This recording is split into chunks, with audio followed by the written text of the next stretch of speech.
Hey everyone, welcome to what may become the Print Fam video podcast, an almost weekly series that we talk about hot things in the Print Fam and what's on our mind for business. I'm Darren, founder of Print Fam and Patient Zero. Joining me today is Daniel Pentecost, founding director of CLT Geek and one of the admins in the Print Fam Facebook group. Welcome, Daniel, and welcome to what hopefully is the inaugural podcast. Hey, Print Fam, how's it going? Welcome. Pleasure to be here. So, Darren, what's coming up? Well, we want to test this before Printing United because that's going to hopefully be the actual launch of the video podcast. Daniel and I are both going to Printing United, which is October 22nd through the 24th. So we wanted to talk about that, test it, because we've already had technical issues, which Daniel is the master of resolving. Even though I have a little bit of skill, it is definitely not on the level of Daniel. So we wanted to talk about Printing United and just some other topics that have come up with the Facebook group and just see how this goes and hopefully keep doing it. So, I hear that James and Gene are going to have a Fire Sprint happy hour at Printing United. What do we know? They are big supporters of the group and the channel and me in general, and I'm big fans of them. If you haven't seen their YouTube channel, make sure you check it out. They record kind of behind the scenes. So they are sponsoring a happy hour. That happy hour is going to be on Wednesday, October 22nd, and it will be at 5 p.m. in whatever time zone Florida is. And it is going to be at the Be, Bahama yeah. Breeze Island Grill. So 5 p.m. on Wednesday, which is the first day of Pretty United. And for those who are staying at the Sonesta ES Suites, same as Darren and I will be staying at, that's technically walkable. We'll see how we feel about walking after the first day of walking at Printing United. I promise that I will probably be in my purple shoes. Will you be in your purple shoes? I will be in my purple shoes. There you go. Gonna be a purple event. Um, Purple oh, shoes and and shorts. in the absolutely in the print fam, if you missed it, James had a birthday, and there is a promo code in the print fam that may have some uses left on it that'll get you $25 off your order, even if you've ordered before, which is like that's good stuff. So be sure to go find the happy birthday James post in the print fam and grab the promo code and tell him happy birthday because he's back from vacation, so he'll actually see it. Yeah, so Firesprint, if you don't know, if you've been under a rock or not seen my videos, they are a trade only wholesale printer. They do yard signs, stickers, banners, lots of large format things. So check them out. There's firesprint.com. It is political season in my world, and I ordered a bunch of yard signs from them. Hopefully, they will be showing up later this week. All of my, for those who don't know, I'm in Charlotte, North Carolina. All of my nearby providers, and Firesprint is in Omaha, Nebraska. It's Omaha, Nebraska. Mhm. I think so. And they could get them here faster than my local folks could print them. So keep them in mind, regardless of where you are. You'd be surprised they may be able to beat your own local folks depending on what they have going on. Speaking of what they have going on, so Darren, I saw that you had posted a video about racking on YouTube, and that was kind of interesting. But it looks like it's a giant pain in the rear. What's is the juice worth the squeeze? Uh, it Yes and no. It was definitely it's from China, so instructions are lacking. It was a lot harder to put together than we had hoped, but it's also simple. Usually, when you buy racking, at least like the uprights are put together, and these ones were not, so we had to put everything together. It was just raw beams with bolts and screws. It saved me a lot of money. The cheapest quote I got domestically for anything that was just a mezzanine was in the $20,000 range and significantly smaller. So price wise, it was definitely worth it. Um, But the main reason I did it was I landed a contract with one of my customers that they're paying me storage fees. So I'm storing boxes of goods that we ship for them every day, and as well as pallets of raw goods. And they're paying me to store those. And I didn't want to eat up a bunch of my footprint while providing that service to them. And so the best way to do that was to go vertical. Um, Overall, it's been worth it. The ceiling, like one of the frustrations that Jacob and I have had was one, the lack of instructions, and two, the lack of like the ceiling or the floor planks being, I guess, a final product. So basically, it's kind of like going to the store and it's like, okay, well, your floor needs 100 2x4s. So here's what the 2x4s, but you're going to have to cut them to fit and you're going to have to figure out where they go. Um, the racking itself is all custom cut and finished properly, but the flooring is what was not. And so that has made it more frustrating, which is frankly why the floor is not done in the video because we've been trying to put it together for 2 or 3 weeks now. And there's some damage on a bunch of parts. And this morning, actually, I got a message from them saying, okay, the insurance is going to pay out for the damage. And I'm like, I don't want it paid out. Like, I don't want money. I want it I fixed. want the Like, I want stuff. replacement parts. And like, none of it is bad enough that it's not usable. It's just when you buy something like at the end of the stair rail, the railing got crushed in. And so it's missing like the plastic piece that would stop you from like cutting your hand on it. But it's also like ski wampus. So it like starts this way and then goes straight. And so it's a little annoying, but it's not unusable. So it's just things like that that I'm going to have to work through and like getting some money back. Like that's also the hard part because the value of like if they're looking at it from the value of like the racking itself was like $2,000. It was taxes, like import taxes and shipping that made it as expensive as it was. And so if they're looking at it of like, oh, that part is like $10. It's like I don't want $10. I want the part. And that's where overall though, I think it's gonna be worth it. Like I've had a few people in the comments say, did you compare it to just building something out of wood? And if I was just going for a mezzanine, yes, absolutely would have been significantly cheaper, significantly faster. Go to Home Depot, Lowe's, But etc. wood has one feature that, lately in your warehouse has become an issue. How's the water? It does have water issues.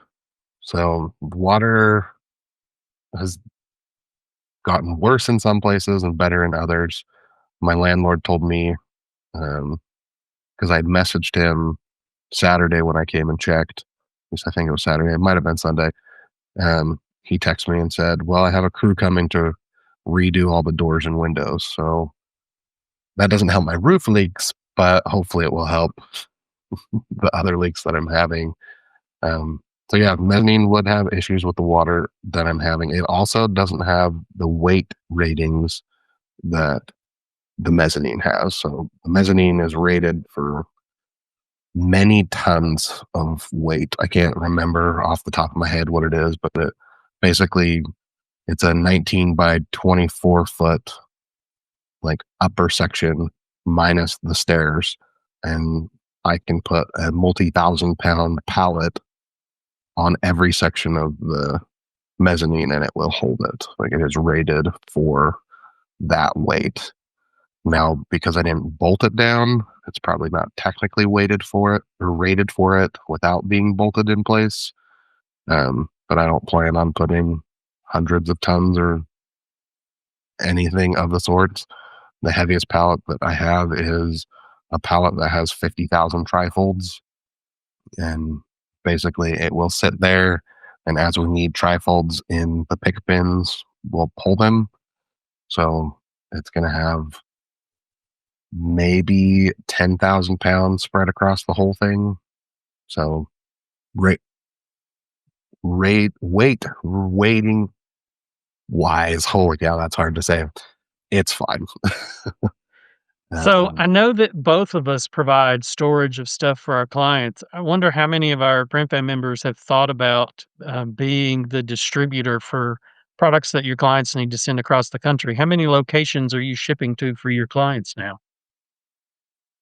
for this specific client, the way that we're not shipping them, well, in some cases we're shipping them to their customers, but for this specific use case, we're sending it to all of their sales reps. So they have 40 to 50 sales reps at a time, and the sales reps are able to go on to an online store and order these products, and then we'll ship them out to them. So they're all over the country, coast to coast, and there's 40 to 50 of them. And with this customer, we're getting probably about one order per day that we're fulfilling. So the nice thing about it is not only are we billing for the storage, we're getting paid for the product that we're producing, and we're getting paid to ship it each time. So for every order that we're doing, we get paid not only the shipping cost, plus on top of the shipping cost, we get a fulfillment cost. Um, so we're making money in every step of the process, which is really nice. So how many fulfillment clients do you think you can have in the next year? We currently have one, and we're talking with three others right now to try to build that up. So, kind of the hope with it is I'm trying to systemize things and trying to make things that I don't have to have as much skilled labor. Um, and with fulfillment, everything, I've switched to a company called Vico, which is an Amazon company. So everything has barcodes. We have handheld scanners, so there's less likely for mistakes to happen. Um, and it just makes it really simple. We can have high school students come and pick and pull rather than having to have highly educated people, um, just to reduce the costs and streamline things. And it's nice for high school kids because they don't usually want to work 8-hour days. They want a couple hours every few days to have some spending money. So it works out really well. How fast do you think you're going to see an ROI on the mezzanine? So I ordered the mezzanine when the contract initially got placed. So I've already had 2 months of income from it. So the single customer that I have, it was an 8-month return to have the mezzanine paid for. So we're already 2 months into it and we just got it. It just took up more physical floor space, but I had the floor space. Above me, I also have floor space. So that's where most of it is in offices that I no longer use or need. So we're utilizing space, but we're also trying to take back some of the space just because, like upstairs, I want a place for my kids to come hang out. I do want places to expand. I've also considered, I've had a few people ask if they could just rent an office from me because they want to be able to come in and have an office away from home. So being able to just have kind of like a we work type situation, but more private and not highly used. So just trying to offset my fixed expenses as best I can. 100%. Speaking of fixed, that mezzanine has a fixed height. I know in the YouTube video you said it was designed for your height. What is your height and how tall can you hire employees to be able to get under that? So I am 6'1", and the kind of the extra space is 2 to 3 inches above me. So I I in the past had an employee that probably would have hit their head. My current employee is shorter than me, so I feel like it's a good height. Plus, it also gave me, because of my ceiling height, it gave me pretty even height on both the bottom and the top. But for the most part, the people that will be using it are one, my employee that's already here, and two, high school students. And depending on the high school student might be problematic, but I feel like I think it's basically 6'4" um, of clearance. I felt So like it was good enough. you're not going to be hiring from the basketball team. Definitely not. Not unless it's like a No, John Stockton where they're super short. gotcha. Hire from the football team because they tend to be a little shorter. That'll work. Yeah, Um, they get smushed down. speaking of Speaking of things that work, I know in the print fam lately we've had a lot of people who are looking for help trying to figure out how to get products and get work done. Um, Specifically, I know I posted myself about hats that were mocked up using AI and people that are looking to search for them. Can you give a little insight into maybe how for yourself and like what do people need to do instead of making a post before they post? I have a love-hate relationship with people asking for quotes and stuff inside the Facebook group. I want it to be a resource and I want people to be able to help each other and help each other grow. But sometimes some of the posts, like you said, are not appropriate, is not the right word, but not necessarily the right place to go to first. Specifically with like hats and stuff, there's great resources, especially if you're getting started in Distributor Central, Sage, ASI. Those are basically phone books, if you're that old to remember phone books, or directory listings of suppliers. And Distributor Central is free. ASI and Sage are both paid for. Um, Everything has different pros and cons. I know, Daniel, you specifically, you only use Distributor Central or do you have Sage or ASI? I only use Distributor Central, and so I'm a WePromo member, so I may look in the WePromo list to see if there is a company that can service what I'm looking for so I can get my WePromo discount, but my primary search engine is definitely Distributor Central, and the public facing websites that we use mostly as a catalog, I do not like to send somebody to our website to order something because I wanna talk to them first. But we have Distributor Central powered websites that I can send folks to as sort of a catalog that we'll use to have that conversation live on the phone and talk about options. It's also the place anytime somebody in the group says, "Do you have somewhere for this?" I can usually go on Distributor Central and find whatever that thing is or a similar thing in like 30 seconds. So yeah, it annoys me a little too that folks don't go search first. Um, I tell everybody, "Why don't you have a Distributor Central account? Because it doesn't cost you anything." Um, that said, if you're doing a lot of business, you may find that Sage or ASI is helpful, and there's some discounts available via WePromo and other buying groups, if you wanna use one of the other tools. Yeah, and I mainly use Sage because it integrates with my invoicing platform, which is Hoop CRM. So it makes it really easy to tie in, like if I'm quoting something or if someone's purchased something, then I can pull it in from the vendor. Um, I originally, when I started in promo, I signed up for ASI, had that for a year, and that was back when they literally did send you a phone book of the suppliers. So I remember getting that and being like, "Oh man, this is weird."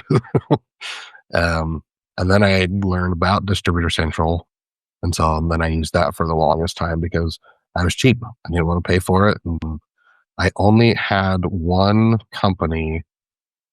Um, it was a bracelet company that I used when I was with ASI. So it was for silicone bracelets.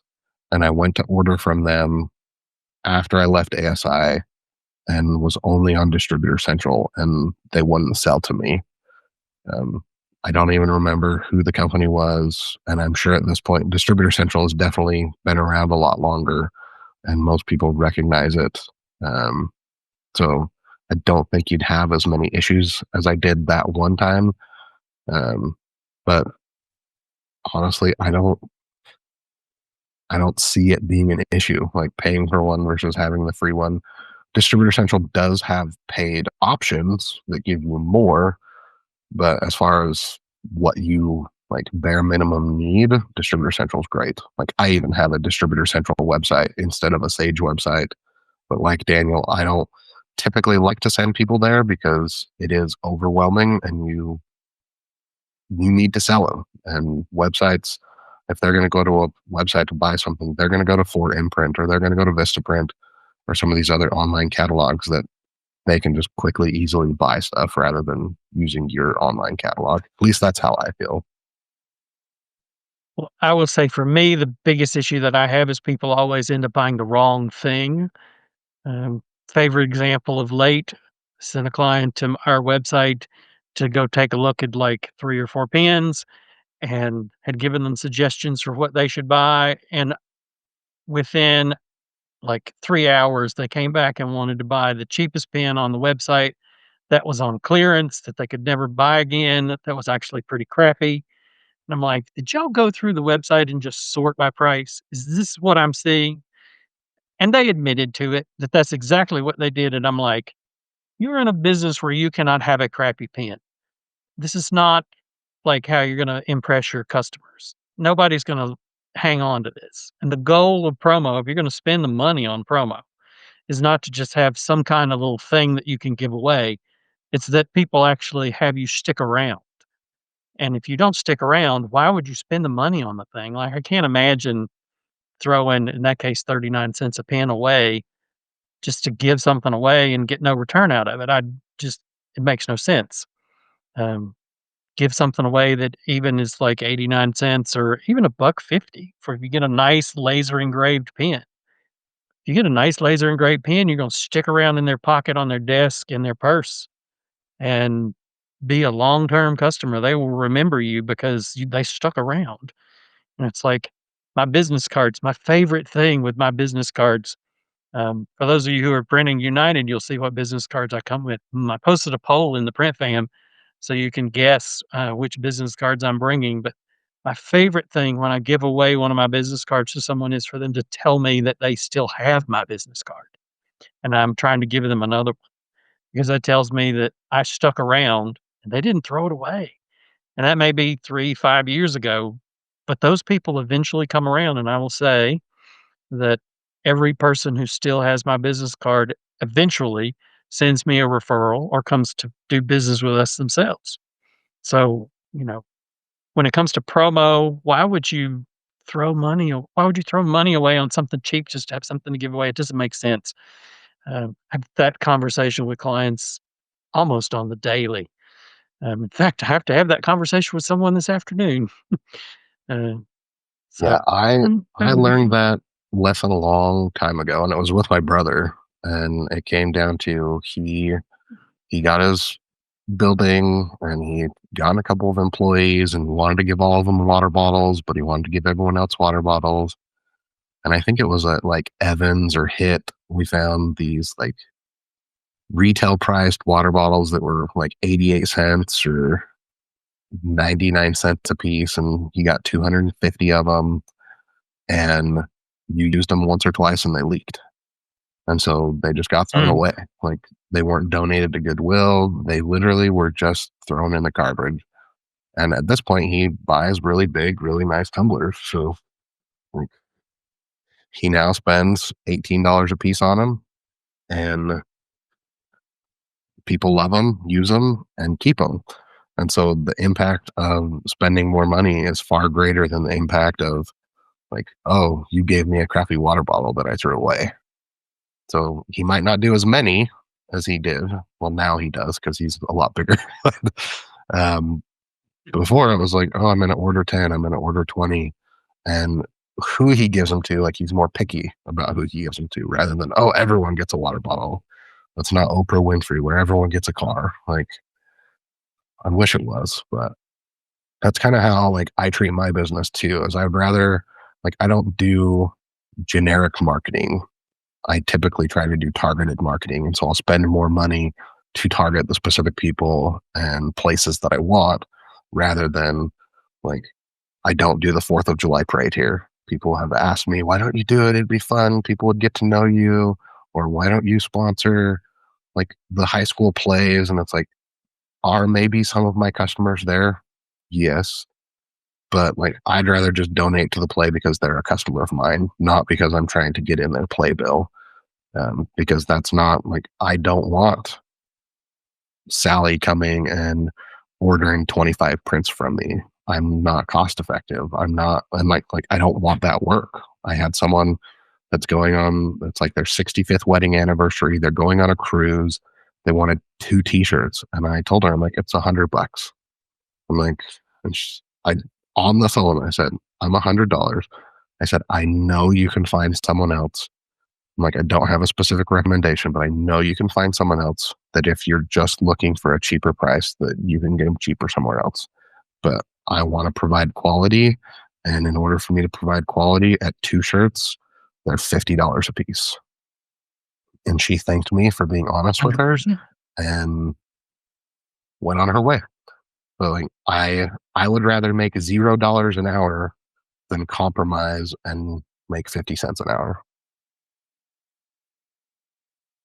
Speaking of making 50 cents an hour, I know a lot of people are doing things at home and buying, like, random stuff off Amazon.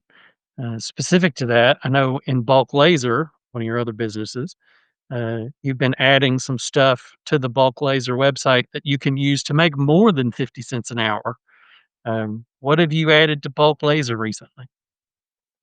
The most recent thing is pocket knives for laser engraving, or you could probably put UV DTF or direct print on them. That's the most recent thing. I did bring in some power banks that I'm contemplating putting on Bulk Laser or just using as a self promo for myself. It's a power bank that when you laser engrave the coating off, it's kind of like the light up pens that I have, where the logo would light through the power bank. Um, so I brought in some samples of that, and I'm still trying to decide if it's worth putting those publicly available or just, like I said, engraving them for myself and giving them to my own customers. I'm contemplating bringing in silicone bracelets that can be engraved. Bulk laser is really tough for me. I've been considering recording a video about how like the 6-figure business is a lie because like you see that online, all the marketing. Oh, I built a 6-figure business doing this, and it's like, yeah, bulk laser is a 6-figure business, and it will make no money because all of the money that it has made is tied up in inventory. I have $82,000 worth of inventory sitting on the shelf because it's a vicious cycle of, oh, I have to have inventory to sell inventory. And when I make money and it depletes, then I have to like try to preemptively guess what is going to be popular and how it's going to sell. But at the same time, try to increase the average order value with new and different products. And it's a constant battle of, do I do anything? Do I not do anything? Do I try products? Do I not try products? Because some of the products like that are on there, like they're not coming back. Rose gold pens are not coming back. The USB chargers, once they're sold, they're not coming back.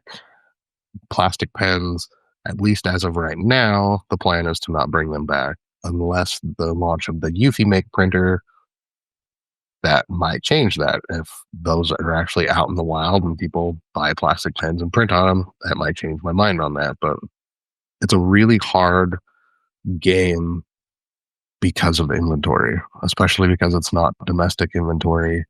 I would buy domestic inventory if it was even possible, but it's for what I have. It's not like I know no one that manufactures the pen that I have. I also know very few pen manufacturers. Like I think Kuzi Group or Bic or whatever name they go by now are one of the few people that actually manufacture a pen here in America. So Uh, Speaking of manufacturer, I know Angie Holden and Corey George just had crafting for profit camps this weekend. If you were to give somebody who is looking to start making things at home that will make them more than 50 cents an hour, what are the most popular products on Bulk Laser currently? Like, what should they buy? What should we be talking about? pens are probably the biggest moneymaker just because the cost of the pen and the fact that you can turn them around really quickly, even if you're just doing 5 at a time on a fiber laser, or if you're doing a bunch like Daniel will do sometimes with his Glowforge, um, make a template and do 10, 20, 30 at a time. Just because you're able to get so many done so quickly, like that, pens are the number one product in my business because of how fast basically you can earn, at least with my laser setup, which was a lot of money. Um, like I almost look at it as every time that pen clicks over, it's like I'm making 50 cents. And it will turn over about every 5 to 10 seconds. And so like the laser that I have has a metal plate that it hits on the end, and it's kind of like a dinging chiming sound. And it is my most favorite thing to hear. I'm not the one that usually runs the laser, Jacob is, but I can hear it from my office. And every time I hear the little ting, ting, I just know that money's rolling through. Um, so the speed at which you can get it done is a lot of the reason why pens are so valuable. The other thing that's really popular is the coasters, the slate coasters. People will usually buy those and sell them in like sets of four, because every office typically will have them. Plus, it's a consumer product as well. People like to have them. Like, I went on vacation a couple of weeks ago, and every Airbnb that we stayed at had coasters everywhere because they want people using them instead of putting it on the furniture. Um, the most underutilized thing, I think, is the NFC products that I have, just because of how, like, the perceived value with them and like the wow factor that it provides, I think is really cool. People really like them when I give them to them because of the capability that they have. I think some of the folks watching this video may not know what NFC is. If you've tapped your phone on a terminal to pay, that's NFC. Darren on Bulk Laser has some pins that have that chip in them. So when you tap the pin to the phone can read the contact information or the link or whatever you have linked in the NFC profile, so that people can get your contact information by tapping a pin instead of a business card that has no branding on it. That if you lose in the middle of a meeting, nobody will know whose it is unless they scan it. No, I'm not talking about those stupid dot cards. No, not at all. That's not what I'm talking about. Um, Yeah, so we but have if you're looking for pens some cool and business things, cards. yeah, if you're looking for some cool things, check out bulklaser.com. And speaking of checking out, so we have hit the 30-minute mark. Is that the fastest 30 minutes that we've blown together? Probably. If you want to hang out with us at Printing United, be sure to check out the event in the Print Fam group. Um, RSVP if you're coming to Printing United. We'd love to connect. And there will be lots of opportunities to connect individually. Hopefully, we'll get to see all of you and say hi because it's great to have online relationships, but even better when you can turn those into real life connections. Um, this is the inaugural Print Fam video podcast. If you liked it, be sure to say so in the comments. Let us know what you'd like for us to talk about. And we look forward to talking to you again soon. I'm going to hand it over to Darren to give you some parting words.